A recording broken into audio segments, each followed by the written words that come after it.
यानंतरची बातमी वाहतूक कोंडीची। मुंबई अहमदाबादला जोडणारा वर्सोवा पूल बंद पडल्याने शिळफाटा परिसरामध्ये वाहतूक कोंडी झाली आहे। याचा फटका राज्याचे आरोग्य मंत्री दीपक सावंत यांना देखील बसलाय। गेल्या 3 तासांपासून दीपक सावंत हे ट्रॅफिकमध्ये अडकलेले होते, त्यामुळे शेवटी वैतागून त्यांनी चालत जाणं पसंत केलं। 2 किलोमीटर पर्यंत आरोग्य मंत्री चालत गेले। दरम्यान दीपक सावंत यांनी खारेगावच्या टोल नाक्यावरती जाऊन संध्याकाळी 4 वाजेपर्यंत टोल वसुली बंद करण्याचे आदेश टोल चालकांना दिलेत। या कोंडीमुळे वाहतूक ही विविध मार्गे वळवण्यातही आली आहे। त्यामुळे काल रात्रीपासून ठाणे, भिवंडी, शिळफाटा तसंच घोडबंदरमध्ये वाहतुकीची प्रचंड कोंडी झाली आहे। 2 आठवड्यांसाठी वर्सोवा पूल बंद करण्यात आलेला आहे आणि त्यामुळे जवळपास वाहनांच्या 20 किलोमीटर पर्यंत लांबच लांब रांगा लागलेल्या बघायला मिळतात।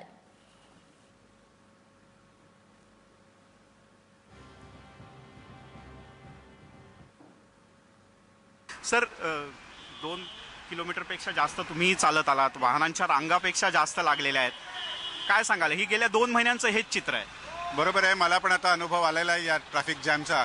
तर यांचं असं म्हणणं आहे की वर्सोवा ब्रिज जाम असल्यामुळे तो वाहतुकीसाठी खुला नसल्यामुळे असे सगळे प्रॉब्लेम उभे राहत आहेत। पण मी निश्चितपणे सांगेन की याच्यावरती तोडगा काढणं आवश्यक आहे। माननीय मंत्री महोदय एकनाथ शिंदे साहेब, मी असे दोघंही जण मिळून माननीय मुख्यमंत्र्यांना भेटू आणि परिवहन मंत्र्यांना पण त्याच्यामध्ये आपण बोलू आणि याच्यातला तोडगा मुख्यमंत्री महोदय मुंबईत आल्याबरोबर याच्यावर काढायचा प्रयत्न करू। एक अडचण इथल्या स्थानिकांनी जी सांगितली की सकाळी सुद्धा हेवी व्हेकल्स या रस्त्यानं जातात आणि त्याच्यामुळे प्रामुख्यानं अडचण होते जायला। जी पूर्वी सकाळी 6 ते संध्याकाळी 8 या वेळात हेवी व्हेकल्सला अजिबात परवानगी नव्हती, आता आपण पाहू शकतो हेवी व्हेकल्स सुद्धा खूप मोठ्या प्रमाणात आहेत।